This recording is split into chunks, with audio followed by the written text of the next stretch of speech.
Hello, my friend. Welcome to live chat. Oh, this is going to be an interesting one. So, last week I watched this video that Hyrum put out, and I thought it was absolutely fascinating the way that he talked about things. Um, so I was going to talk to you about this last week, but then there was the elf commercial thing, which was really fun. And we all really enjoyed going through the new elf commercial that's like a true crime parody. It's not as bad as it seems, I promise. Um, just from saying that a true crime parody just doesn't sound right, but it really was very well done. So we did that instead. But as I was thinking about what I wanted to talk about this week, Hyram's video was still on my mind. I was still thinking about it and all of the thoughts that I had as I was watching it. And I just have a lot to say, and I think that Hyrum is an interesting person, and yeah, I just have a lot to say. Being in the YouTube space, being on social media, watching his growth from nothing all the way to having his own brand. He owns skincare by, well, he doesn't own skincare by Hyrum. He is, I believe, the face of skincare by Hyrum. I don't know what his financial investment is in it, but it's owned by the Inky List. But anyway, my point is that, he's got his face and name on a brand. That brand has been through a lot this year, and he kind of talks a little bit about that. And I think one thing that's really important to note about Hyrum is when he started, he was extremely young. I think he was like 20, maybe 21 when he started his YouTube channel. I did look up. He was born the spring of when I graduated high school. So he was born in the spring of 1996. So whatever age, I think it makes him 27 now, that's a lot to take in. It's just a moment of silence for that. But yeah, so I always kind of had this like, mom kind of feeling toward Hyrum a little bit. I do have a couple of classmates that have kids Hyrum's age. So yeah, I mean, I had him on a live chat when he first started to blow up. He had, I don't know, maybe 50, 75,000 subscribers at the time, and he was just starting to blow up. And I had him on live chat and I interviewed him. My contact with him was through Twitter. And not long after that, I want to say it was like 6 months after that or so, he left Twitter, and I lost my contact with him, and I haven't spoken to him since. So he's had a lot of growing since then. During 2020, he had a lot of people with eyes on him, watching his skincare videos. There have been a lot of critiques of Hyrum in the past. The fact that he calls himself a specialist, I believe is the word he uses, and he doesn't have formal training in skincare ingredients. He's not a chemist. He's not an esthetician. He doesn't have all of that. But he was calling himself a specialist, I believe, because he had worked behind the scenes with brands, and that was what they called it in Hawaii, something like that. But my point is, people really critiqued him about that, saying that he didn't have the qualifications to give skincare advice. So that was a big thing against Hyrum. A lot of people still very much loved him. He became very popular on TikTok giving skincare advice. He was interviewed by all of the major magazines, did features on him, very, very big.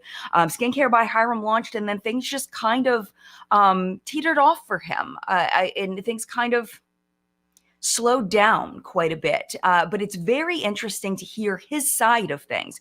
I do want to let you know that there's one part that I have clipped out of the video, and it's when he talks about his significant mental health struggles. I don't feel like it's appropriate for me to comment on that. So what I did was I clipped that part out. But if you would like to hear that piece, I have linked Hyrum's video in the video description. If you came here before live chat went live, then it may not be there. Just hit refresh. But if you're watching this on the replay, it should be in the description box for you to watch the whole thing if you want to hear his piece. It gets very dark, and I want to respect those mental health struggles, and I don't feel like it's appropriate for me to comment on that. So yes, I just clipped it out, but everything else is here. It's a 21-minute long video, and we've got about an hour to talk about it, which I think is going to be a good amount of time to talk about it. But before we do, I do want to quickly say hello to the people that are here live in the collective brain of makeup awesomeness, skincare awesomeness, makeup news awesomeness. If you are watching on the replay, this mic keeps going down. Let me push this back up.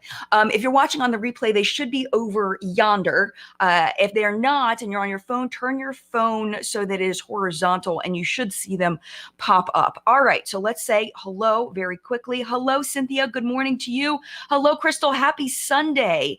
Rainy Southern California. Southern California. I love that.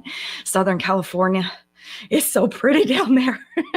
If you've never visited the US and you would like to visit the US, highly recommend Southern California. It is gorgeous. It's absolutely beautiful. There's a lot of places I would recommend as far as visiting the US. But if you like beaches, you like blue skies, apparently not today.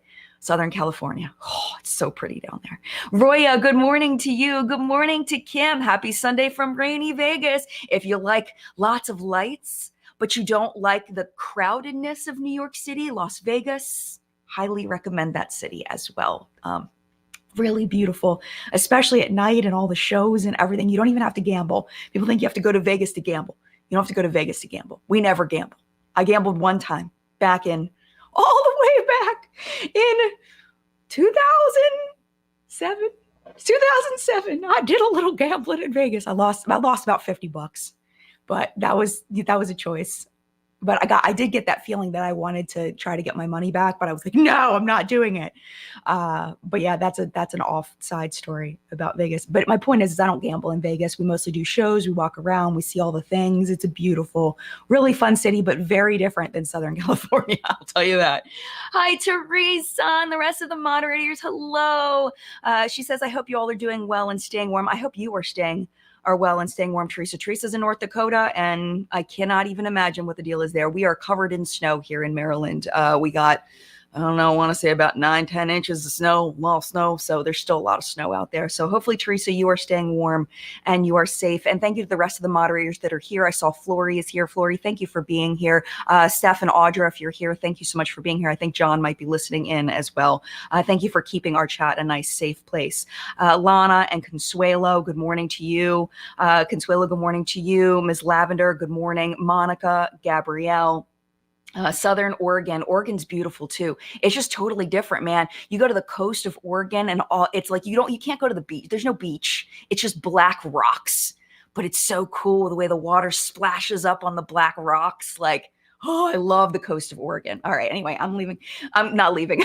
Good morning, Donnelly. I'm going to leave it at that. I love your new profile picture, by the way. That is new. I love that. I love that. The green hair and the facial expressions. Oh my gosh, so cute, so cute. All right. So if I did not say good morning to you, good morning to you. Thank you so much for being here. All right. So I've seen some people saying you don't know who Hyrum is. All you need to know about Hyrum is he is a skincare influencer. He started very young and he got very big, very fast to the point where he worked with the Anki List to start his own skincare line, and he was being interviewed by all the major media outlets. I mean, huge, multi-millions and millions and millions of views, like very big, very, very big. So he was basically the beginning of the skinfluencer trend when people started becoming big for talking about skincare rather than makeup. He was like the guy. Okay, that's what you need to know. But I think even if you don't know who Hyrum is, I think you're still going to find this video and my commentary and the community's commentary very interesting. So let's go ahead and click on Hyrum's video. There we are. And we're going to do the same thing we did with Jaclyn Hill. I think we're going to leave it this size. I think this is a good size. Here we go. Hello everyone and welcome to Skincare with Hyrum. Oh my gosh, you guys, we made it through 2023. Barely! If you're watching this video, that means you've made it to the end of this year and I am so freaking proud of you because 2023 was... I love you know what? I don't mind that parasocial connection where he talks directly to the camera and it's like, if you made it through, I'm proud of you. That doesn't bother me. Like some people, it bothers them when influencers do like a parasocial connection thing. That doesn't bother me. I feel like if you're a fan of Hyrum and you hear him say that, that's going to feel really good through that parasocial relationship. I have no issues with that. brutal.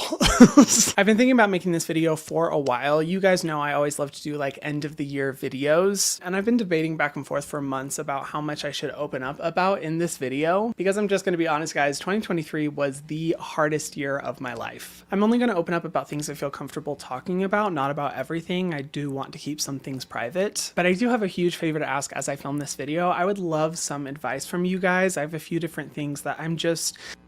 Hyrum, we're going to get some advice. Whether you wanted me to weigh in or not, you're getting it. You're getting the advice. And everybody here is going to give you some advice too.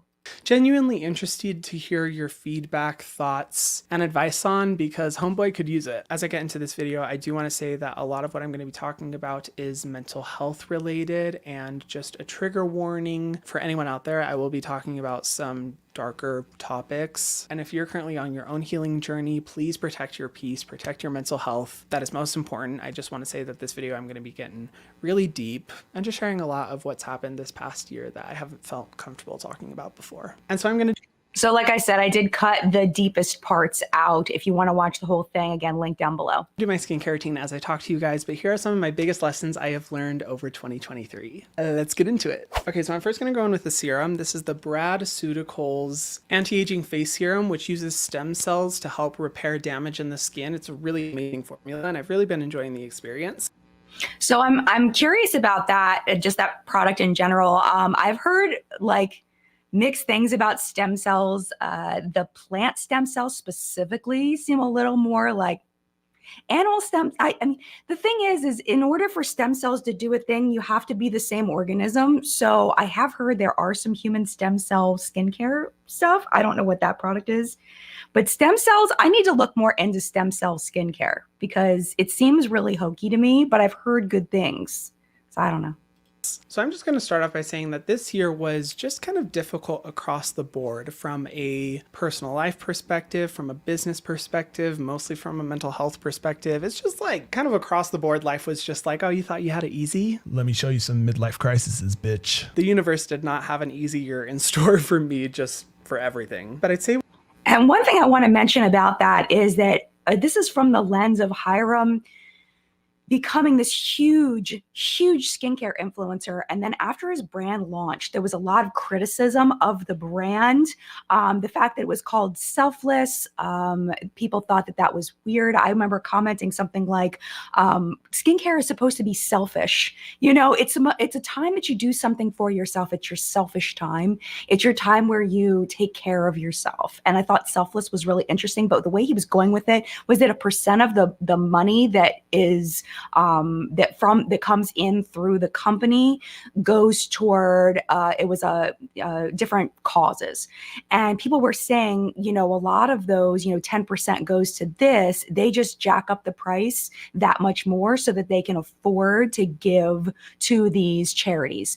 And you know, it was a lot of criticism in saying that Hyrum was... like, you can say that it's selfless, but really it's not. It was like that kind of vibe. And then things kind of went downhill for him from there. Like, he doesn't have the hype that he used to. And I imagine that that is really, really difficult mentally and emotionally. So I think that's where he's going. One of the biggest ones, and where I could definitely use your guys' advice as well, is for my videos. I have basically almost completely lost my passion for creating skincare videos. And it's not because I'm not passionate about skincare, like I definitely am. And it's not because I don't love making videos, because I do, and it's actually something I want to continue doing for like as long as I can. I'd say my biggest challenge has been finding the passion and interest to create videos about the same type of skincare topics. Every single video is about more skincare products that I'm recommending, more products that I'm testing, more stores that I'm buying from, more ingredient breakdowns. Like, my content has just become very repetitive, and it has been driving me a little bit crazy because I feel myself losing the passion to just create the same type of videos over and over again. And you know, I can see based off of my views and my channel performance that you guys are kind of over the skincare content as well. This entire year I basically... Okay, so this is the thing about YouTube. Let me pull my microphone up again because it keeps falling down. I don't know what's going on there. Let me see if I tighten this a little bit. Oh, yeah, I can tighten that little thingy. Okay, sorry if that made a loud noise in the microphone. Okay, so this is the thing, is I follow a guy and I talk about him almost like so many times in live chat. Talking about his name is Roberto Blake, and he talks about YouTube growth strategies and things like that. And this is, I think, something that YouTubers that do this full time, this is a job when it comes down to it. And you have to create, if you want this to continue, if you want it to be a hobby, create whatever you want. Like, you can do whatever you want if you want it to be a hobby. But if you want it to be an actual job, you have to treat it like a job, and you have to create the things that your audience wants to watch. That's what it comes down to. You have to make the things that make people want to come visit your channel. It's like when you own a store. If you sell things that people don't want to buy, no matter how much you love those things, people aren't going to come in and buy your stuff. You know, you have to fill your store with things people want to buy. You have to fill your YouTube channel with things people want to watch. So looking out for those trends on your YouTube channel of what people are enjoying, and then continuing with that. That is why we are doing a lot of commentary here and not as many reviews. I do have a review coming up for you of the Selena Gomez Rare Beauty skincare stuff, the body care line that I filmed a couple of weeks ago. That's going to come up this Friday. But I realize that that video won't get as many views as a Behind the Controversy. It's not going to happen. And that's okay. That's okay. But I can't sit here and blame my audience or blame myself. It's just, there are people that my point is he's saying, you know, that people just aren't interested in it. That is 100% not true. When Hyrum says people are not interested in his content, he means he's getting like 25,000 views. That means people, for him, that's not a lot of views. But for the vast majority of people on YouTube, 25,000 views is a lot. It's a lot of views. It means that appealed to a smaller part of your audience, but that doesn't mean that people didn't want to watch it. 25,000 people wanted to watch it. You think about 25,000 people in a room. That's a lot of people. So instead of thinking, my advice to Hyrum in this situation, instead of thinking, well, people didn't want to watch it, just it appealed to a smaller group of people. Like, for example, I did my interview with the head scientist, the chief scientist at the freaking FDA, Dr. Namanje Bumpus. She's amazing. It got like 6,000 views. Am I going to not interview the chief scientist at the FDA again because it only got 6,000 views? Heck no. Of course, if I have the opportunity, I'm going to interview Dr. Bumpus again. 100%. It's just going to appeal to a smaller audience, and that's okay. There's nothing wrong with that. But if he wants to do this as a job, he needs to figure out which which topics are really going to be of high interest to the most number of people. And I think that's something that's really switched in my mind over the past few years as I've gotten to know my channel, as I've gotten to know YouTube, as I've gotten to know social media. I've been doing this a long time, and that shift has really helped my mental health a lot, where I don't sit there and think, oh, this video bombed. Oh, nobody liked it. It's not true. It's not real. It's genuinely not real. And there's so many channels that would love to get 6,000 views on a video. And darn it, they would love to get 25,000 views on a video, like holy moly. So I think that it's one of those things. It's all about your perspective and seeing the reality of having social media as your job versus the numbers game, where you're competing with either a previous version of yourself or you're competing with other people who do the same thing as you. It's just not helpful. It's not helpful to your mental health. So my advice to him would be is to look at those. I just realized I paused it on a very odd screen of him. My advice to him would be to see what trends, look at his in the last year, which videos have pulled in the most views. That is what your audience wants to watch. Make more videos like that. That would be my advice to him. All right, let me see what you all are saying. A lot of people are saying that they really like the interview. That's because you're like the people that watched that. A lot of people were like my core people that were just as excited about it as I was. Oh, thank you all so much. I really liked it too. And that's why I'm not upset. I'm genuinely in my soul not upset that video didn't get as many views as my typical video, because the people that wanted to watch it did and loved it. It's just not going to be for everybody, and that's okay. There's nothing wrong with that. So oh, Dolphins Girl says, hi, I'll just finish watching What's Up in Makeup episode. We're talking about growth on YouTube and why Hyrum shouldn't be upset about 25,000 views. And I get that it's hard because he was at such a peak where he was never getting, I don't know how many, let me see his most viewed videos. So I actually have his channel open. I don't know if I can share it. I'm gonna hold off on that because I don't want to mess everything up. But his videos, I'm gonna sort by most popular. His most popular video has 12 million views, followed by 10 million views, 7.4, 6.1, 5.6. These are all 4 years ago. 4 years ago, 3 years ago was when Hyrum was at his peak, getting, you know, at least $2 to $3 million views on every single video. And this wasn't even his major platform. His major platform was TikTok, I believe. So this is a big fall for him in his eyes that he's only getting 25,000 views on his lowest viewed videos. But I think that it's all about keeping it in perspective and realizing that that's really not bad in the grand scheme of things. Like you can make a good living with 25,000 views per video, especially in the skincare space. All right, I'm gonna go ahead and hit play. I've been running on empty, where I feel like a machine, where I'm just recycling and regurgitating the same type of video concepts over and over and over again. Okay, so his job then, if he doesn't like this is the thing, is you can't continue to make content that you don't like making. And it sounds like he doesn't like making the same skincare content that he's been making. And that's fine. But he has to understand that if he pivots, that people may not get it. And people may not watch it, and he's going to have to rebuild the people that are interested in that content. This is what I think Hyrum should do. And you'll have to let me know what you think. I think Hyrum should do a What's Up in Makeup product report for skincare.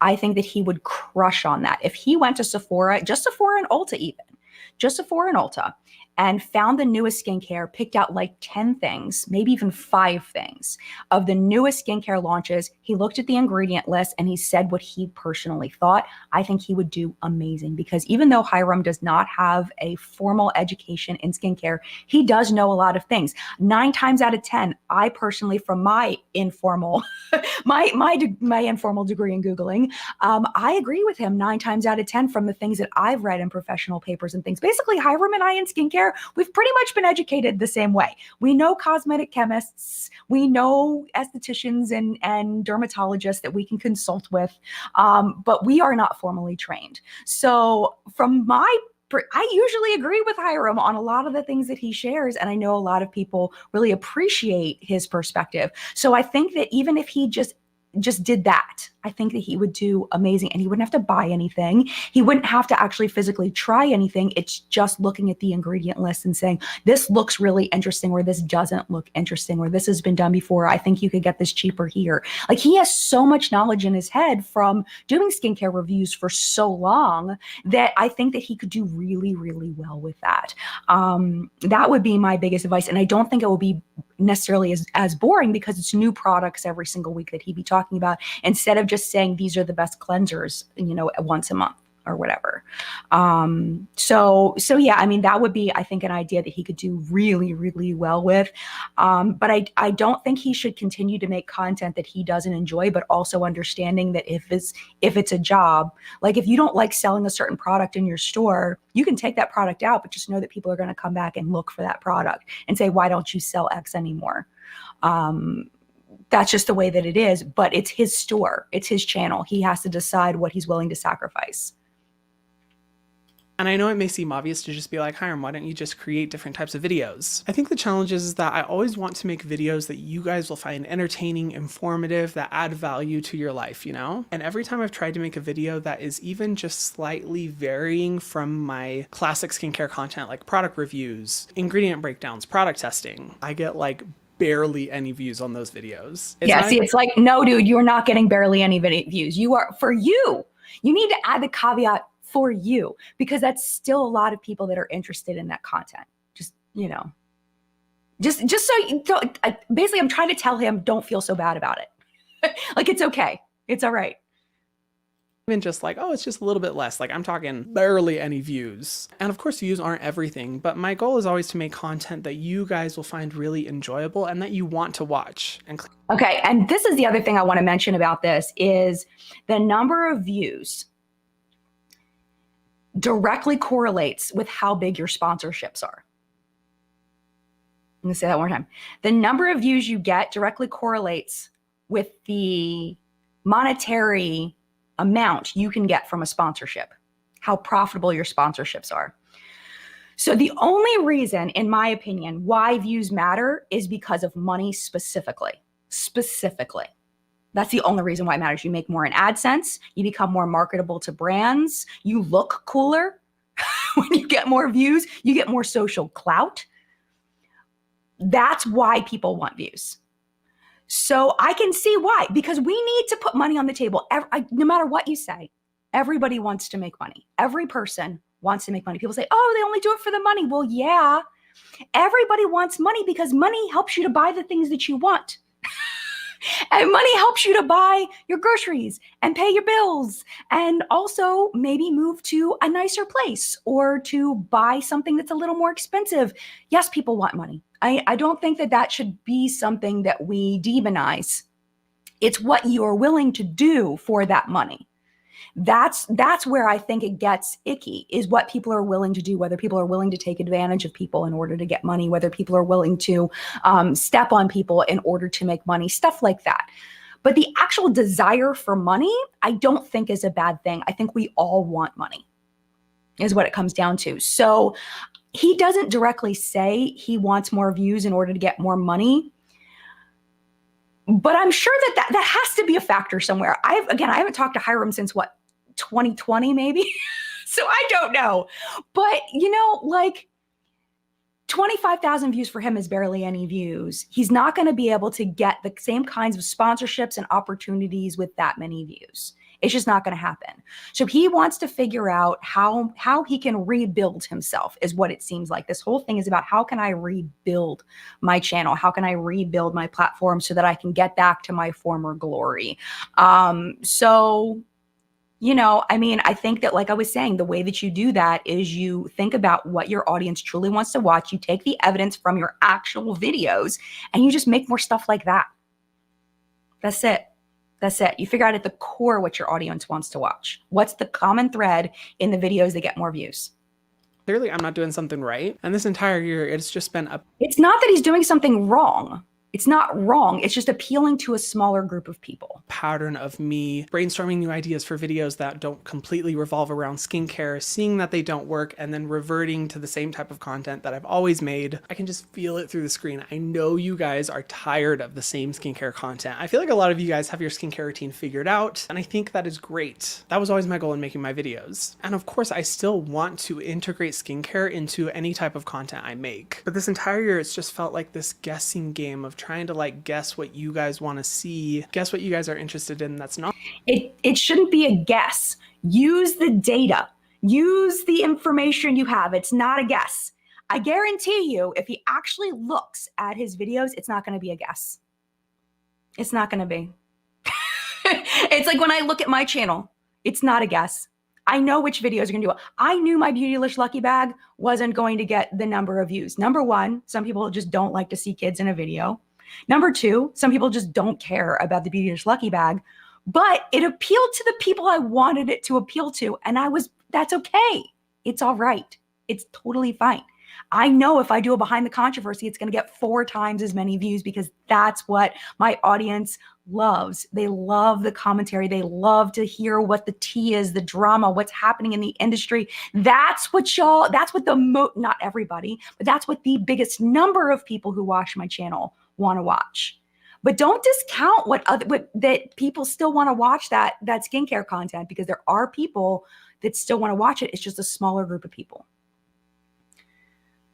Yeah, a lot of people are talking about, I've seen so many comments about James and Robert Welsh.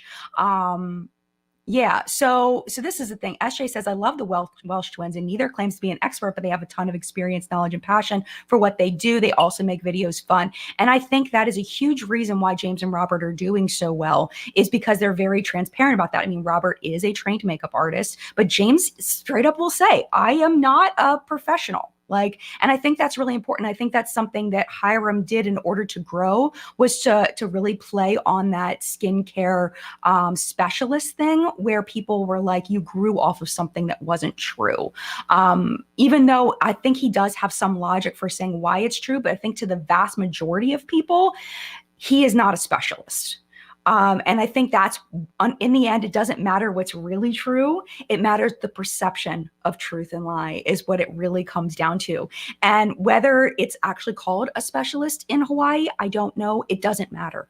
That's what it comes down to. The perception sometimes is more impactful than what he sees as the reality. And the perception is that he lied about his qualifications and saying that he was a specialist, even though he may not see it that way. People just didn't see him as being a specialist. And I think that transparency, that lack of transparency, helped him to grow faster and bigger. But now he's seeing the consequences of that. I think that's one of the reasons why James Welsh is doing so well. Also, he's very funny.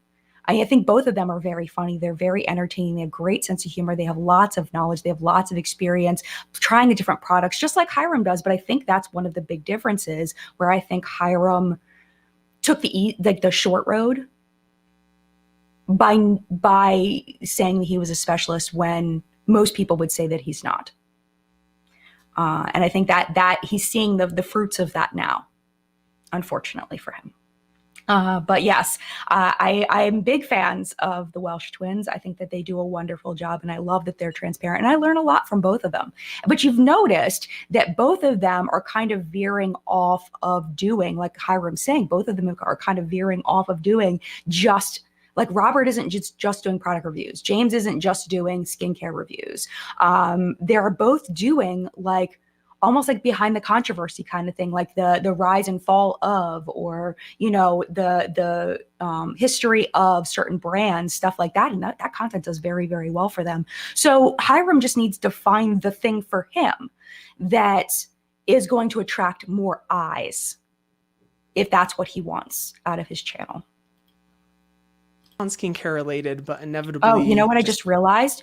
We are at 31 minutes. And we are like 4 minutes into this 21-minute long video. I need to stop talking so much. But very quickly, let me tell you what's on my face, because we are at the halfway point. So I started off with the Blessed palette, which is the Sydney Grace collaboration with Mary from Glitzy Fritzy. It is a fabulous palette if you can get your hands on it. I love it. I love the natural shades in here. So that's what I use today. I use the shade Family and the shade Cinnamon Girl up in the crease. And then when the product report goes live tomorrow, we'll talk a little bit about the ColourPop Valentine's Day collection that they did send me. I used 3 products from the collection today. On my lid today, we have the shade All Love, which is a jelly mutt shadow, and it is freaking beautiful. I'll just hold it up like this. This is what it looks like in the swatch too. Loop. Boom, boom, boom. It's very, very pretty. I also used the blush in the shade Heart's Content, and I will show that to you. It is very, very pretty as well. It's a blush and lip combo. And then on my lips today, I used this shade by e.l.f. e.l.f. did send over a singular PR package. I don't know if I'm going to get more from them or not, but this was sent in PR. This is the shade Drive, is what's all over my lips today. And then I used a little bit of the Glitzy Fritzy shade Sugar Tiger in the center, just to give it a little bit of a pop. And I used the ColourPop, also from the Valentine's Day collection. One Kiss is the name of the lip gloss from them, the ultra glossy lip. My foundation today, I wanted to mention, I've been really loving this, the Charlotte's Beautiful foundation by Charlotte Tilbury. I'm, getting a little closer to having that be gone, so I wanted to mention that because I've really been enjoying it. I do feel like it's accentuating my wrinkles though a little bit. That I'm not the biggest fan of. I feel like I need to pat it out a little. Let's pat it out while we're here. This is from the ColourPop collection too, because I feel like I am like, here we go. See, that looks so much better. Just like, it just collected a little bit. Maybe I put on too much. All right. Actually, you know what? I didn't use a primer today, so maybe that's it. All right. That being said, let me see. Okay. Okay.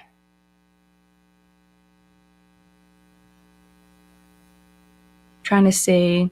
Okay, Yuri. Okay, Yuri says, Jen, a very good quote on money I saw today and sent to my psych. I don't want money. I want the freedom that comes from having money. Yes, exactly. Exactly. I love that.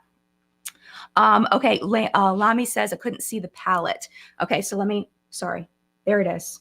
That's the Glitzy Fritzy palette. Thank you so much, Lami, for letting me know. I appreciate you. And that way I can make sure you see, because I'm not used to having just part of my screen showing. All right. Yeah, Monica said the same thing. Thank you all so much. I appreciate you. All right, let's get into this video because we've got quite a few minutes left. Failing over and over and over and over again. And I will admit, I feel like this has impacted my passion a lot because nobody likes to be in a position where they feel like they're constantly failing. And I just feel like I'm failing you guys. Like I'm not. See, he's taking it personally. He creates a video, it only gets 25,000 views, and then he takes it personally. So the mental switch needs to be, it's not me. It's the topic, it's the thumbnail, it's the title that is appealing to a smaller group of people. It's not like it got 0 views. Got 25,000 people thought that this was a valuable topic. So take that as a positive. Like, yes, it's not as many as it doesn't have as wide of reach as you want, but there's still people. There's 25,000 people are still people that wanted to see that video and probably enjoyed it, you know? So not taking that personally. And that's hard. That's hard. I don't want to make it sound like it's easy because I've been there. It's not easy, but it's a mindset switch. And I'm telling you, it will help the mental health so much. Making content that is interesting, engaging, or fun enough to watch for you. And I hate it. And I guess this is where I could really use your advice and your help. Like, I would just love to know what type of content you guys want to see. I get so many comments of people asking for product reviews, skincare store reviews, but whenever I make those videos, they don't perform super well. So I am feeling a little bit lost as to what you guys are interested in seeing. I am not trying to get like crazy views. I don't even feel like I need to be growing. Like, it's okay if I'm not growing. It just makes me really sad, but I feel so stuck, and at this point I'm like, I don't know what to do anymore, and it's hard not to beat myself up about it, you know? And so I genuinely love to ask you guys, like, what type of content do you want to see? What about my videos do you— That never works. Just so you know, that never works. When you say to your audience what type of content you want to see, you're talking to your core people. But your core people are going to watch whatever you make anyway, because they love you. So they're going to watch, they're going to click, and they're going to watch. You don't want it's never going to give you the answer that you need, because what you want to do is you want to get the people that aren't answering that question watching. That is not going to work. Doesn't work. You have to go into your analytics and look and see what they're watching. They're not those people that are watching sometimes and not other times. They're not going to answer the question. Don't do that. It never works. Never works. Love, is there anything that I've touched on in the past that you guys have found really interesting? Like, I would just really love to hear from you, because I am feeling very directionless and lost at the moment. And the last thing I want to do is let you guys down. So if you don't mind. And he needs to understand he's not letting people down. Like right here, like Lori's saying, it's almost insulting to the 25,000 that are watching. Okay, so I have a little story for you, and I know I keep stopping the video. We're never going to get through it. When I was a kid, I used to take dance class, and my teacher was upset because there were kids that weren't coming to class. So who did she yell at? She yelled at the people that were there. And it was insulting and it was upsetting. And I remember stepping to the front of the class and saying, you can't talk to us like that. Like, I'm like a literal child yelling at my teacher. I was like, you can't talk to us like that. We are here. We are here. We're the ones showing up. It is not our fault that they're not showing up. Don't yell at us, yell at them. And I remember crying and like, don't talk to us like that. That's not fair. And I remember getting like basically kicked out of class. They called my mom to come pick me up because I was like hysterically crying because it was hurtful, you know? So it is insulting to the 25,000 people in a way, because they're the ones who were there. Don't complain to the people that are there. Other people that aren't there aren't watching. It's not their fault. It's not their responsibility. You know what I'm saying? It has nothing to do with the people that are actually watching. He's got to change his mindset. and commenting and sharing, literally, it would mean the world to me. The best Christmas gift I could ask for. Like, I would really, really appreciate it because, yeah, that's been one of the most tough parts of this year, and I don't really know what to do. But that's first one of the biggest lessons I learned this year, and something I'm still working on. Okay, so next I have a little breakout right here. So to help resolve it, I'm going to use the Selfless Mandelic Acid and Rice Bran Serum. It's a gentle exfoliating serum with salicylic acid, PHA, mandelic acid to help get rid of that breakout. Just going to use a tiny bit. One of the biggest lessons that I learned this year. I see a comment that I want to click on really quickly. SJ said he probably should have taken a step back and looked internally before making this video. I have a feeling he did. I think that he's stuck. And I don't think if he looked internally, he would have found anything else. I think this is it. This is where he's at. So that's why we're here. That's why we're helping. That's why I tagged him in this video. Hopefully he sees it. You know, I was part of his baby stages of growth. That seems to happen a lot. I find people when they're brand new and about to blow up, and then they blow up and then they don't talk to me ever again. I don't take it personally, though. I don't take it personally. No, I'm just kidding. And I'd say this was like the beginning of the year where I really learned this, and it helped me in my life so much, is the importance of mindfulness. Oh my gosh. If you're someone who you feel like your brain is always going in 1,000 different directions, you're always having so much on your mind, you feel so much anxiety, so much stress, worrying constantly, then mindfulness is definitely for you. I'd always heard about meditation and the importance of meditation, but I really struggled with it because my brain has a very difficult time focusing. I always need to be fidgeting, touching something, doing something, moving, until I discovered mala beads. And if you've never heard of mala, it's practiced in multiple religions, but also used in a non-religious setting. But it's a set of beads that is intended to help you with your meditation. And essentially for every bead, you do one breath in and one breath out, and you follow it all the way down as you meditate. And it has been one of the most helpful things for me because it gives me something for my hands to do and allows my mind to be able to find peace, focus, and just relax. I started off. I think this is wonderful because one of the things that can happen, especially when you're in a bad place, no matter what your career is, if you feel like your career is in a bad place and maybe something happened that was negative or you had a negative interaction or something like that, at least for me, I spiral, like I circle. I think about the situation over and over and over and over and over again, and I can't stop thinking about it, and I keep replaying it and replaying it. What could I have done differently? If I could have said this, if I could have said that. And something like this is a great way to tell your brain, stop, just stop. And it's good. It's fantastic. I'm so glad that he's doing this because this is something that I probably could have used in 2020 and 2021 when I was going through my time. I probably could have used this because that spiraling and that thinking and that going around is not healthy. It's not healthy. It doesn't help anything. It never brings me to a good place. Like, I wish that I had something like that. I wish I had done something like that. You're doing this every day, and I would say an entire mala is about like a 15 to 20 minute meditation, so it's nice and short. This has been so helpful for me in finding mindfulness, refuge for my mind, and just peace. Mala has been so helpful. I'll have some like handmade ones linked down below. This is the one that I always travel with. But regardless of mala beads or not, I learned this year that mindfulness is something I definitely need to be doing and is so important in helping my brain just chill the fuck out. Okay, next I'm gonna go in with a moisturizer I've been using every single day for like the past 2 months. I am actually almost out of it, but is the Hyrum Liquid Calming Cream. It's great for reducing sensitivity and helping with dark spots and pigmentation. On the topic of mindfulness and self-care, another thing I've learned this year is the importance of sleep. Sleep is so important, and this is something.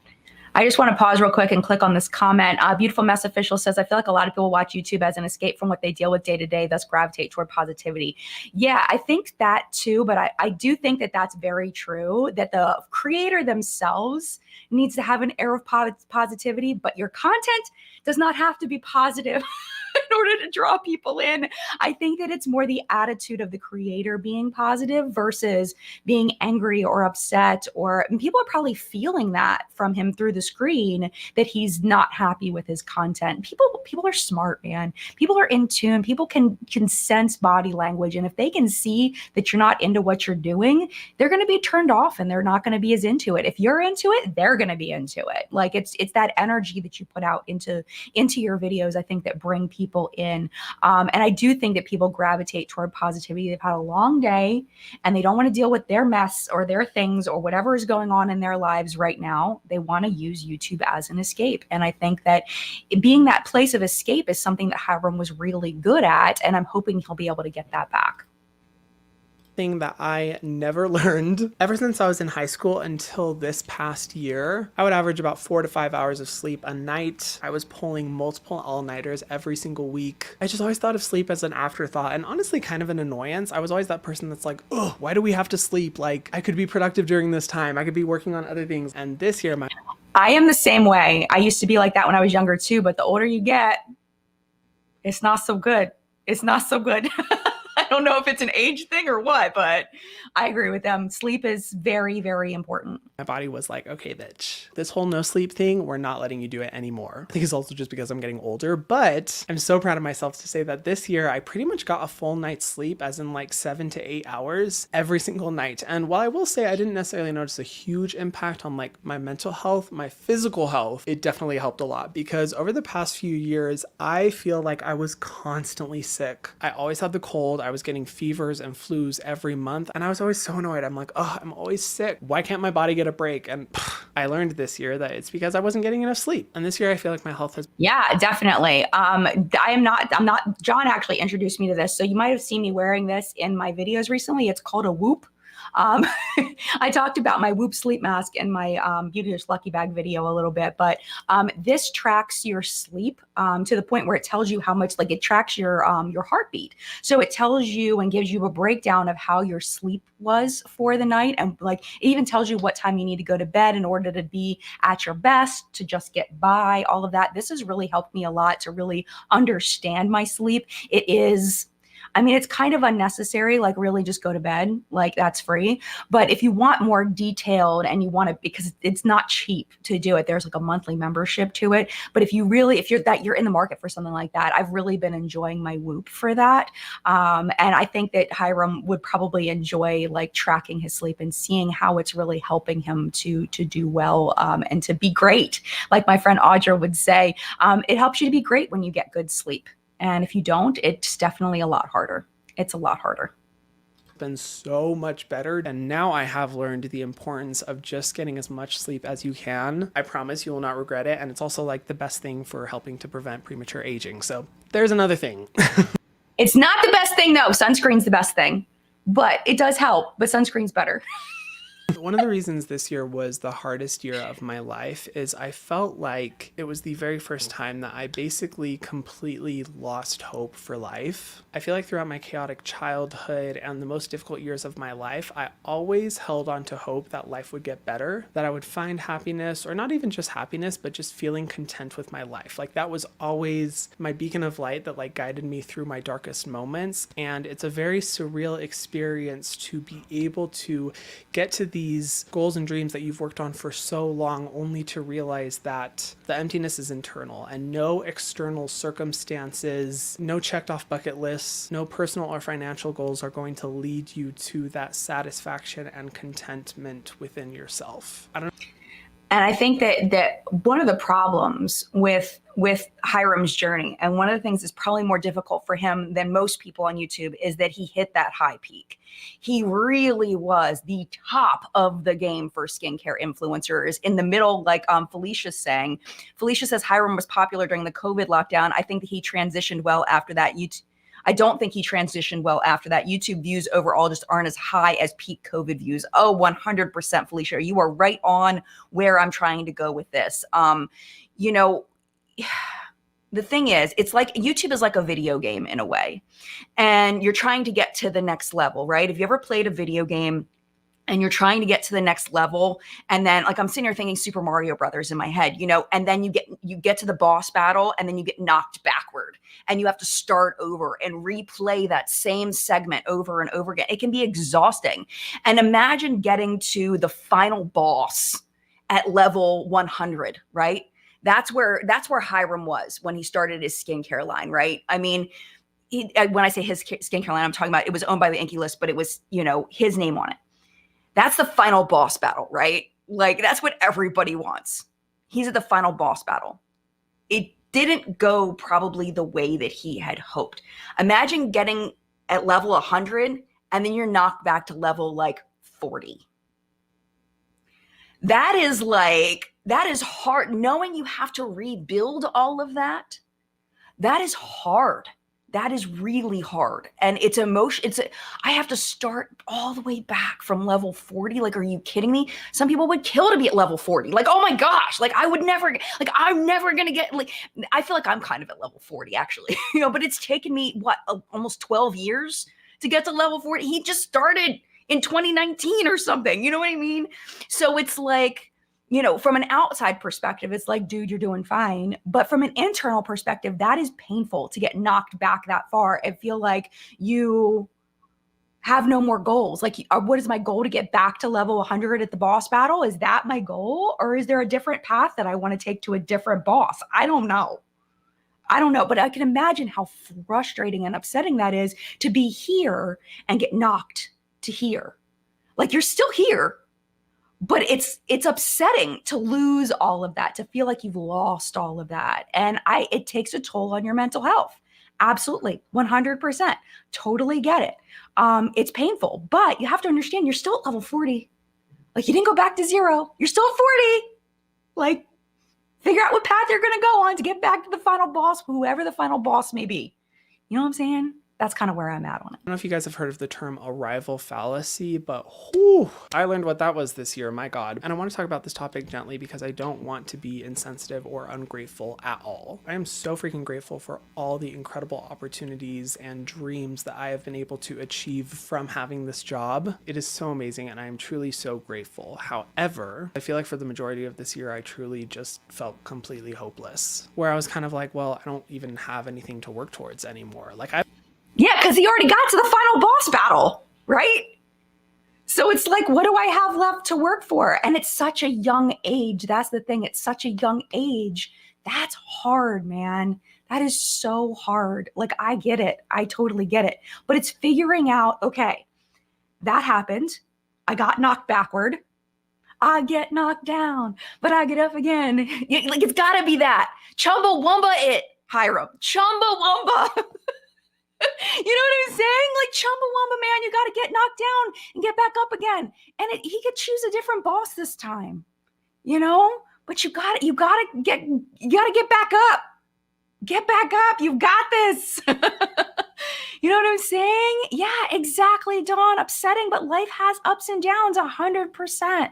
100%. Absolutely. And SJ says, yep, chalk it up to too much too soon. He got so lucky and it's hard to sustain that. And he worked hard for that too. Like, it's partial luck, but it's also the strategies he used to get to level 100, right? He was smart about it. And he used these strategies. Maybe those strategies all weren't the best, but they still got him to level 100. Does he want to go that direction again? Or does he want to go a different direction? He just has to make a choice and decide what he wants to do, right? It has to be based on his happiness, but it also has to be based on what he feels like, and he has evidence to back up the majority of people are going to want to watch and going to want to see from him. So I've always been the type of person who's very driven, very passionate, always has goals and dreams that I'm working towards. And this was the first time in my life where I ever felt like I don't have any interest in goals or working towards something. I don't have any interest in anything, just feeling completely empty. And I think a lot of that. Yeah, a lot of that has to do with getting to the boss battle and thinking that's the only boss, but there's other paths. Figure out what the other paths are. Figure out what the other bosses are, and then figure out which one you want to do, and then go that way if it's not the same boss again. As due to, that arrival fallacy. And while I'm consciously aware that external circumstances are not going to bring you happiness and satisfaction, it was a very dark and foreign position for me to be in, to no longer have any passion, interest, or hope in anything. Oh man, this is a really tough topic. And that was definitely like the hardest lesson of this year, and a lesson that I still don't really have an answer or a solution to, that I'm just trying to figure out. But I'm sharing this because I don't want other people to make the same mistake that I've made. Like, while I'm grateful for my ambition and my drive toward No one's making the same mistakes as you. No one's going on that path. You're the only one playing that game, my friend. No one's gonna make that same mistake. Who among us is starting a skincare line? Anybody? No, nobody. Nobody's gonna make those same mistakes. Because then we're all playing different games. we're not going for that boss. I mean, there's one person, two maybe, who want to start a skincare line. They want to grow a YouTube channel and a platform, and yeah, I don't think we're playing the same game, my friend. I don't think we are. But that's okay. That's okay. Goals and dreams, because it got me through like the darkest stages of my childhood and some of the worst years of my life. I think it's very important to be very careful that you don't assign happiness and meaning to dreams and goals, because nothing feels more empty, isolating, and alone than being able to accomplish a dream and a goal and realize that nothing changed. Sorry to... Yeah. And I saw one right here. Dogwalker97 said that's why a number of athletes struggle after they retire from sports. And I think that's exactly what Hyrum is saying, is that and I think I've tweeted about this in the past, is when you assign value to who you are as a person, it has to be about your actions and the way that you treat people, the way the things that you value within yourself, not necessarily the outside physical things. Like, for example, like, I can't control a lot of what happens. Like, you can't control a lot of what happens. Maybe you have a job and your choices of your boss or the choices of your company completely out of your control. So they may hire you for something and they may promote you to this, or they may do that. And part of that is your hard work. Part of that is your ambition, which you should be very proud of. But they can strip that away at any point and it's out of your control. So assigning value to that is really dangerous. And I think one of the things that I've done in the past that's really dangerous is to assign value to the growth of my YouTube channel, which in the end is out of my control. Yes, I can work hard. Yes, I can figure out what videos that the majority of people want to watch. Yes, I can continue to create. Yes, I can do all these. There's a certain number of things that are in my control, but in the end, YouTube is out of my control. I can't control the algorithm. I can't control who clicks. I can't control so many pieces of it. So assigning value to the growth of my YouTube channel, of how good of a person I am, or the value of everything, that's dangerous. That's putting your heart in someone else's hands. And that is dangerous. That's very dangerous. And I highly do not recommend. Because if for some reason that gets stripped away from you, what do you have left? They've taken everything from you because you didn't find enough value within yourself, within your heart, within your soul, for the things you can control, like who you are as a person and how you treat other people. That's what you can control. But putting value in something out of your control is extremely dangerous, and it sounds like that's what he did.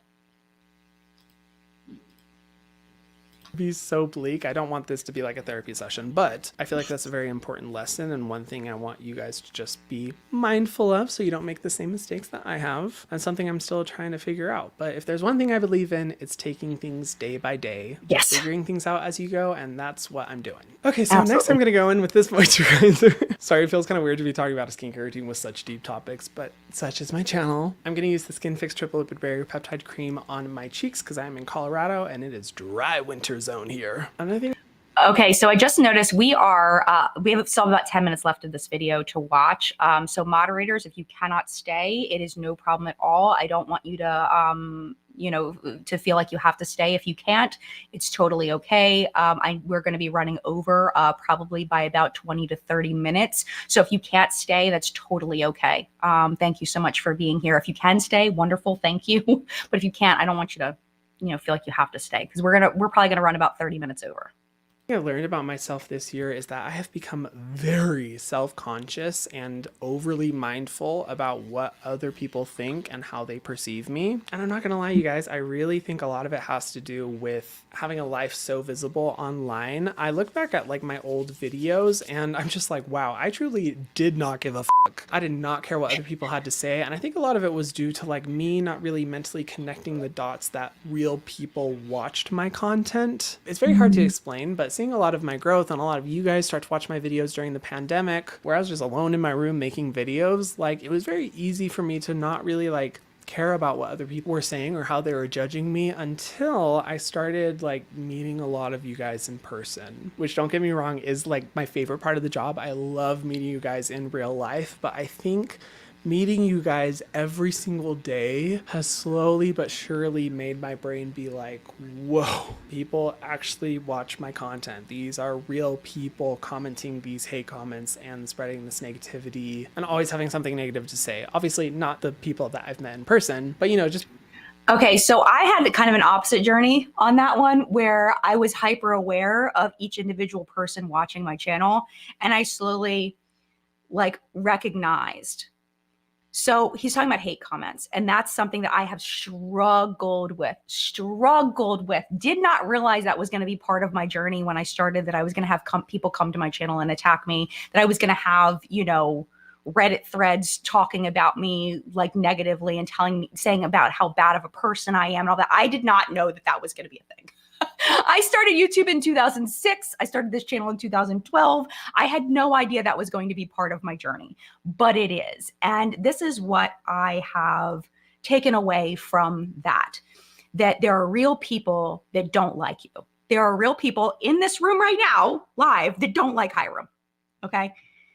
It is okay. It is genuinely okay. Wait, I got to get this face of his off. Because people in general. Okay. That's better. It's okay, because this is the thing, is no matter what your job is, the people that you work with or the people that see you at your job don't know the full you. They only know what you show them, right?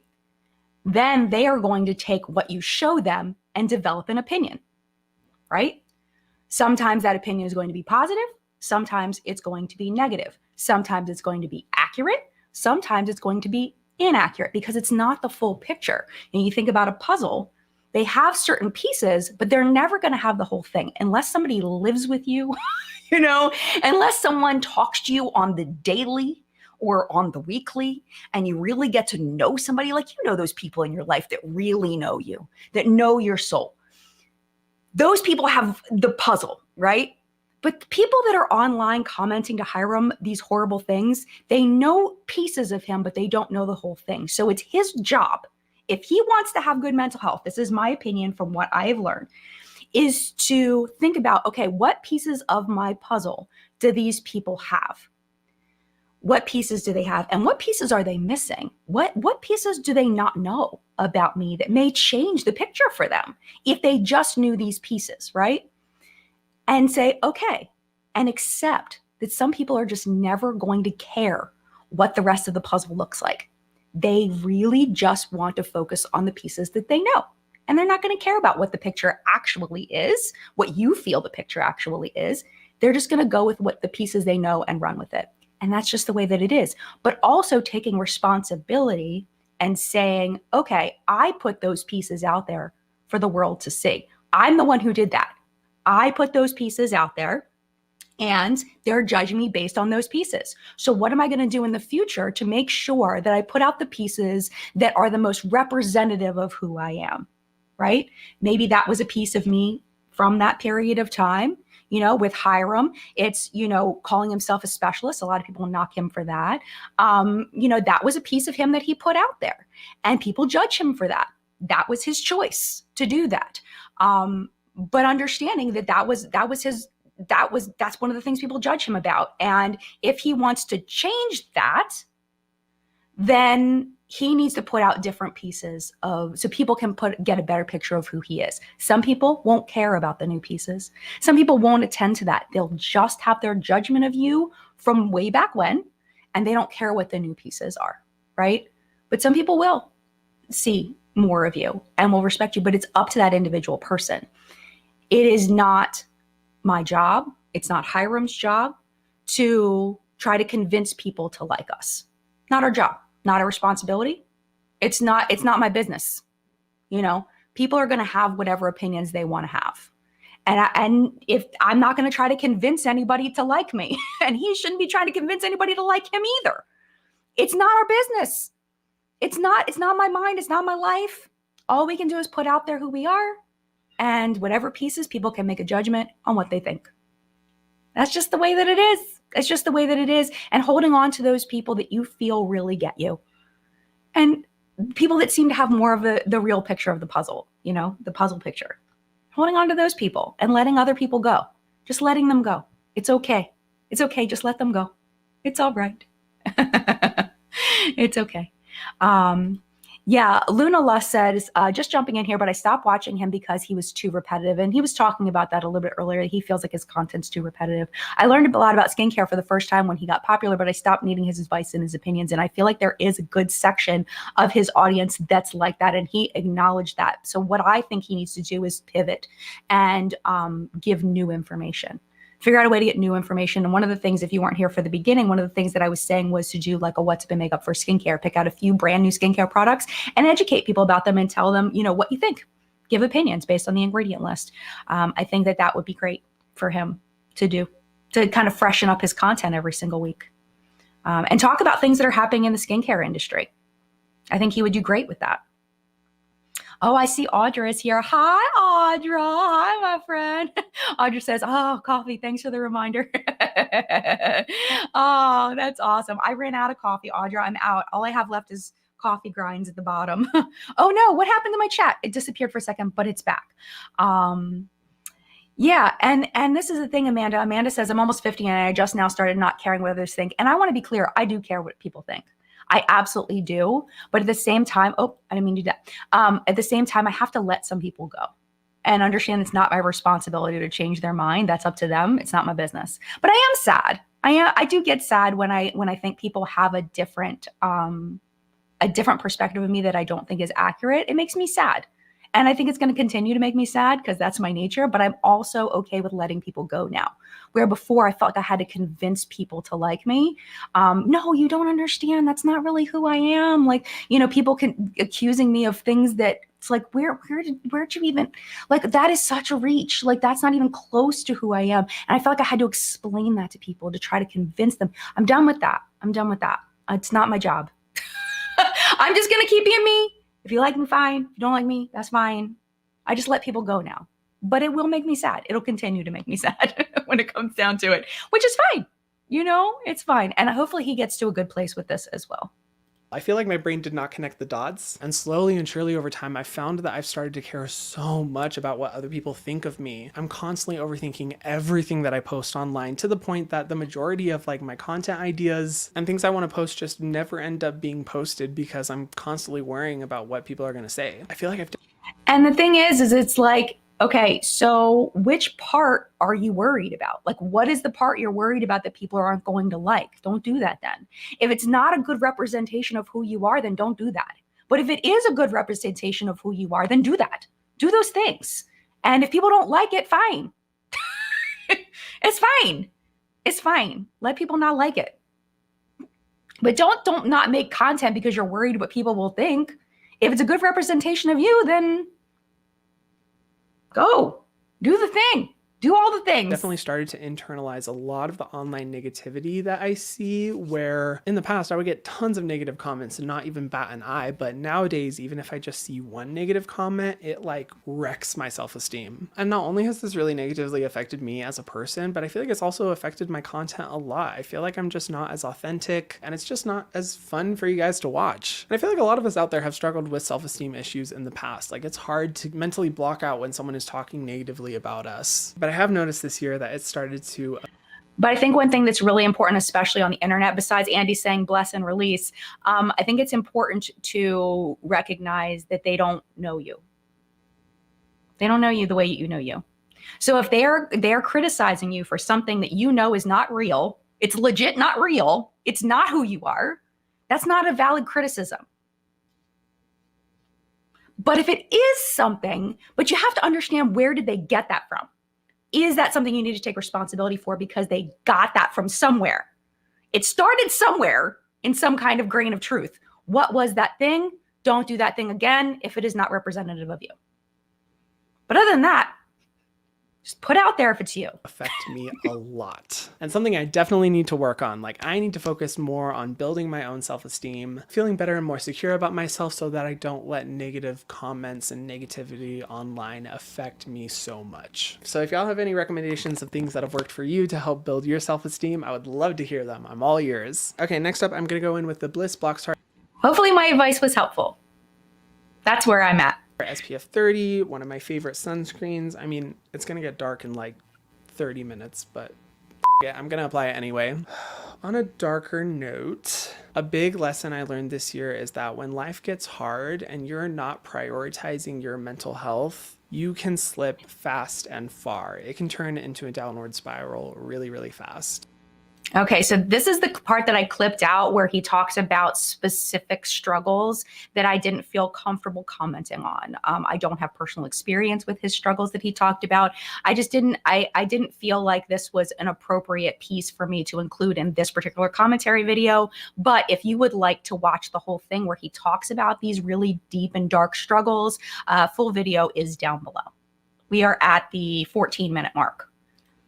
Oh my gosh, a big lesson I learned this year. This has been very helpful for me. This year has been really rough from like a business financial perspective. I won't go into detail, but I've had basically the worst luck when it has come to business and financial stuff this year that I don't think is related at all to irresponsibility or not smart decisions. It literally just has been terrible, terrible, terrible luck. And it's just led to a lot of stress and worrying about what the future holds. But one of the biggest and most... And he may be telling the truth. There may be some things that were bad luck. He doesn't really go into specifics, but it's also taking responsibility for the branding of his brand that it just didn't resonate with people. You know, that maybe before an influencer starts a brand, you know, have a selection of people sign a non-disclosure and say, okay, how do you feel about this? And not your fans, not your core people, because they're going to love you no matter what you do, but like somehow get some kind of market research going on. This is the name. This is what I've thought of. This is the way it's going to go. How do you feel about that? And pull all kinds of people, like somehow, I don't know, there's got to be a way to do that. You know, and figure out a way, because it's like, I feel like he just missed the mark on the whole branding of the brand, the whole branding. I am personally not a fan of naming a company after yourself. I feel like Selfless by Hyrum, it's like, but your name is on the products. So in a way, it's a little selfish to put your name on the products. Like, it was just weird. It was just a weird name and a weird concept. And I don't think it hit with people. I think people were just confused, and like the problem is that the name and the branding overshadowed the quality of the products, because apparently, I mean, I did buy a few things. I liked some things. I didn't like some things. I believe I did a full review of them back in the day. But the quality of the products were pretty good because it's based in the things that he thought were going to be good in skincare. Great. Totally got overshadowed by the name and the branding and the charitable aspect of it and everything. You know, I think that there needs to be some responsibility taken for that direction that he chose. That maybe that wasn't the best direction.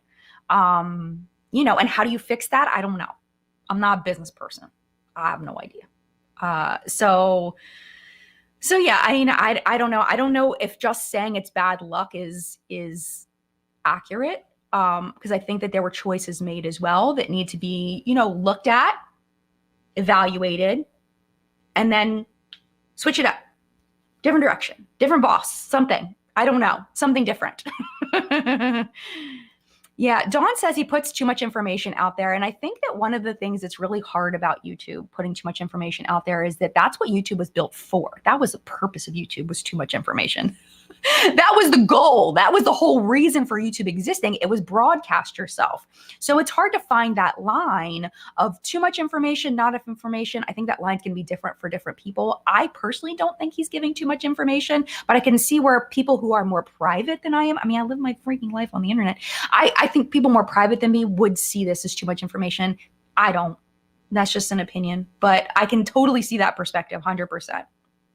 Helpful things I learned this year is that worrying, being anxious, overthinking, overanalyzing, predicting about the worst case scenario is 10 times worse than the actual worst case scenario happening. The first half of this year, I spent so much of my time just in a constant state of anxiety, worrying about finances and business. What if this happens? What if that happens? Just torturing myself with constant anxiety. And life has a really good way of slamming some really harsh lessons in your face, and a lot lot of my worst case scenario possibilities actually came true. But the most interesting thing about it, and something that I'm really grateful for, is that the anxiety and stress that I put myself through was so much worse than the actual worst case scenario happening. When shit was hitting the fan from a business or financial. Was it really though? Was it? I would love to know how truthful that is. Was it really not that bad? Because it looked bad from here. It did. It looked bad. It looked hard. It looked difficult. Is he just putting on a front so that people will believe that he's okay, like, and that everything's okay, so that they will buy the product still? I don't know. I don't know. Yeah, Dark Angel says, I'm sure that's why he did it. He was selling his name and not confident in his product. And I think that if it had been more about the products and not the marketing of the products, I think it would have done better.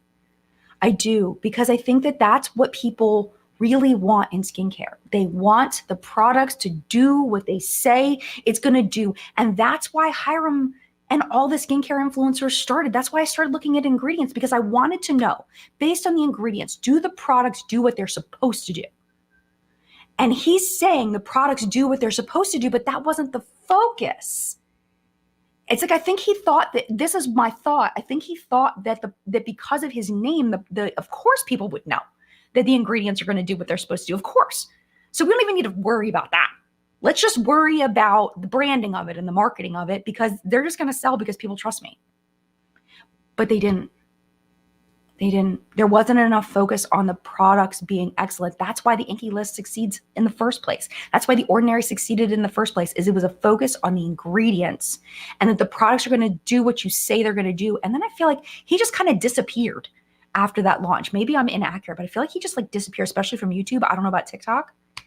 But I feel like that was a big ball dropped. A big ball dropped. Wait, that didn't sound right.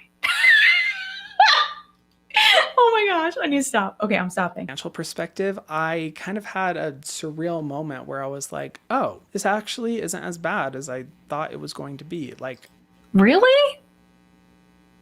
It wasn't that bad? It looked bad. I don't know. He says it's not, he said it wasn't that bad. So I have to trust that that's real. I'll be fine. I'll make it through. I'll survive. And it really led to a moment of self-realization where I was like, wow, why the hell did I put myself through so much anxiety, so much worrying and overthinking, when the reality actually really wasn't that bad? And I feel like, is he trying to convince himself, or is that real? That's the question. I don't know. I don't know what is really in his head. I don't know. I think that applies to anything. I know that when it comes to anxiety, it's very hard to like be able to talk yourself out of it. But I think one thing I'm really grateful for is that I was able to really learn this year that the anxiety that we put ourselves through is so much worse than the reality of something really bad happening. Yes, if the worst case scenario happens, it's not fun. It's not comfortable. It means you have to make changes, life adjustments, but it is not as bad as your anxiety will make you believe it is. Sometimes it is. Sometimes it really is that bad. It can be really that bad. I don't know if I agree with this. Because sometimes you have anxiety for a reason, and it's because if it gets messed up, it's really going to be that bad. I don't know. I don't know if I agree with this part. I feel like he's just trying to convince himself at this point. That's just my opinion. Again, I don't know. I could be 100% wrong on that. Totally could be 100% wrong. Julie says, I totally agree, Jen, and everybody's skin is different. So skincare videos to me are all over the place and contradictory. They can be. They absolutely can be. Yeah, and I think that's why we wanted skincare ingredient videos, is because we wanted to know if an ingredient might work for us, and then we could look on the back of a box and say, oh, it has this ingredient. This is one that works for me or doesn't work for me. And I think that's why skincare videos became so popular. There's really no need to overthink or be overly anxious about things that are inevitably out of your control. What's going to happen? That's true, though. That's true. Not being anxious about things that are out of your control. Yeah, absolutely. But being anxious about things that are in your control, sometimes. But this comes from somebody that circles and spirals. So that's not necessarily good mental health either. So can't control it, but we can control our response to it, and we can control our overthinking, anxiety, and stress about it. And that's a lesson I'm very grateful to learn. And then another thing I learned this year is to focus more on things that really bring me joy and moments where I can completely disconnect. I will admit I am a workaholic. I've always been the type of person to overexert myself and put my everything into my work and completely ignore my body's needs for rest or just time away from stress and work. But looking back at this year, I thought of all the moments that brought me so much joy and where I could mentally disconnect, live in the moment, have a good time, connect with people. And for me, I found that most by going to concerts, festivals. I love live music. I think live music is such a great thing, if that's your thing, to help to disconnect. Absolutely fabulous. Audra says, it can be, but I do think that my anxiety pushes all these scenarios and stresses me out. And then the actual things happens and it's nowhere near as bad as my mind made it. Yeah. And I think that that's an individual thing, Audra. And I appreciate you bringing that up because I'm sure that there are situations where things aren't as bad as you made it out to be in your mind. Sometimes it comes to be real and sometimes it was overblown. And it's really just keeping a reality check of, is that real? Is that actually real? Because our reality is our perception. And if we perceive something to be real, it can be very real. And we can cause anxiety unnecessarily in ourselves, wondering if I do this, will this happen? And that can be worse than if that thing actually happens. So I appreciate you offering that counter perspective because I do think that you're right. Hearing your words, I do think that you're right. And I think it adds a really important layer. Thank you for that. Yeah, and Sandra says the same thing, and being anxious about stuff that hasn't happened yet. Absolutely. Huge EDM fan. I love the festival scene. It brings me so much joy and peace when I'm in those moments. And also traveling. There was a point this year where I was just super overwhelmed by life and last minute decided to book a trip to Iceland when it was really cheap. And it was hands down one of the best moments of this year because I was able to remind myself that like life exists outside my little bubble, that I don't need to be so stressed, so worried, and get perspective on the world and how other people live their lives and cultural differences. And that I think is really telling in that, when you're as big as Hyrum was and you're on, being interviewed by all the magazines and you're basically the top of the game when it comes to your field, it's easy to think that the world revolves around you and that everything that you make a decision is going to affect the entire world. And that's not real. It's just not real. And I appreciate that honesty coming from him, that he needed to realize that there was a world outside of himself. Because he was very young when all of this happened. And I love seeing the growth. I love seeing him growing up. I think that's fantastic. Both those things brought me so much joy and peace, and I think it's really important for us to find those things in our life where we can feel really happy, super connected to the people around us, more uplifted, inspired, and that could be anything, big or small. Like I can't tell you how many concerts I went to where it was like $15 and just had such a great time disconnecting, listening to music, enjoying the moment, where I can feel so much better about life, happy, and really connected to the people around me. If you're struggling too, whatever those things look like in your life, put more time and energy towards them. You're not going to regret moments where you were able to tap into that happiness, but I guarantee that you're going to regret not doing those things. For me, it's raving and 100% agree. 100% agree. Julie says, anxiety can be real and debilitating. 100%. Absolutely. I imagine if you have high stakes where you are in boring people, i.e. have a brand, it only becomes worse. Yeah. Oh, definitely. Definitely. But also realizing, well, I guess when you have high stakes, there's high pressures, and that's just the way that it is. But that's the boss, that he got to the boss level, man. He got to the boss level. There's a lot of stress when you get there. But him saying that it really wasn't that bad to fall back to level 40, it sounds bad. It sounds really bad. But at the same time, it's not something he can't recover from. It's not something he can't come back from. He's 27. He has so much life left to live and so many paths he can explore. Like, this is not over for him. He just has to go. He has to pick a lane and go. Figure out what you want to do. Look at the data from your channel and go that way. Do that thing. Get to a different boss or the same boss again. I don't know. He can do it. I really do think that he can. And I get the anxiety at the top level. I don't want people to think that I was saying, that anxiety isn't real or something, because it is. But sometimes anxiety is there for a real reason, and sometimes anxiety is there for a reason that is overblown. That's kind of, I think, where I'm going with it. Traveling. Random, I know, but that's just what brings me joy. But whatever it looks like for you, put more energy towards those things. You're not going to regret it. Oh man, you guys, I know this was kind of a rambling video. This video doesn't even necessarily have a point. I feel like I just really wanted to open up about these. The video has a point. Don't say that. The video has a point. It was a good point.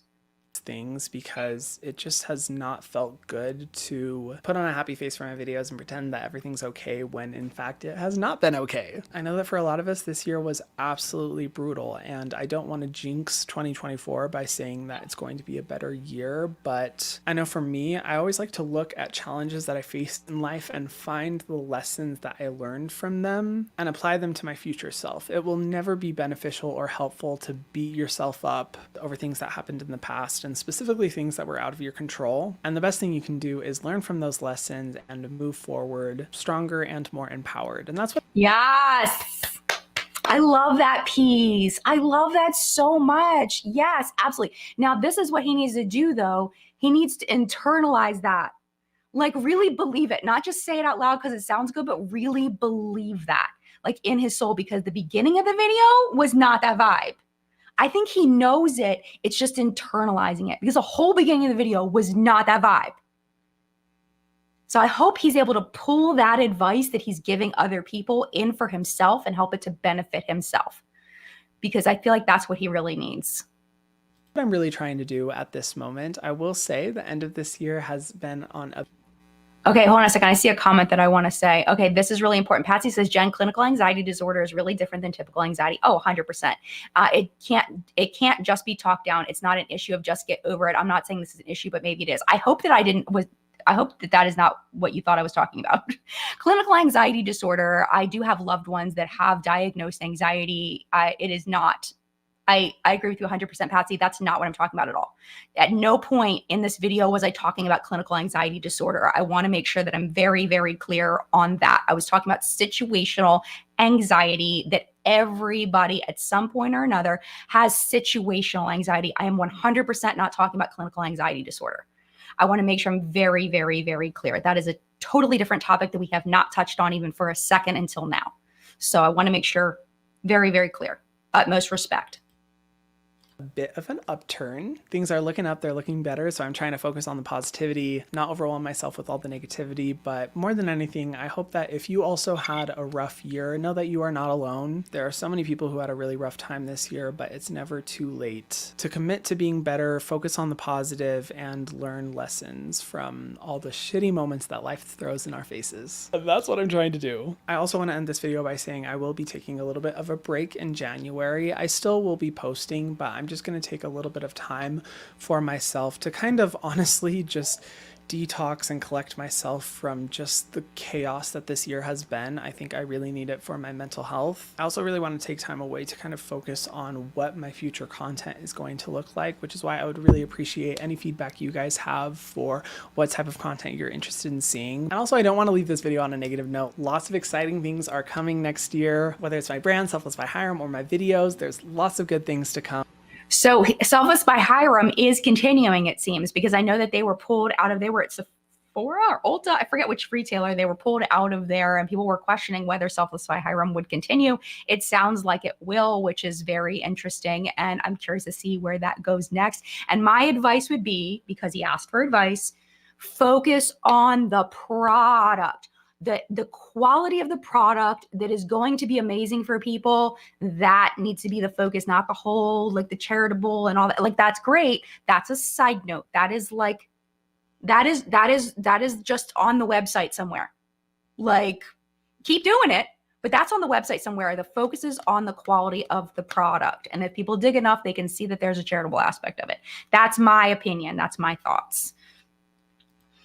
Audra says, the plus being a YouTube personality, it's really hard if that's your full-time job. Yes, it is, because it's much more difficult to pivot. I can pivot all day. I know y'all are making friends jokes about pivot. I can pivot all day since it's not my source of income. I don't need the views. Yes, 100%. And this is the thing too, is like, you know, if you're not Hyrum, but like for people like me who have a family, like how my YouTube channel does and how much money I make doesn't just affect me. It affects my whole family. It affects whether I can afford to buy things for my kids, whether I can afford to take my kids to do experiences and things like that.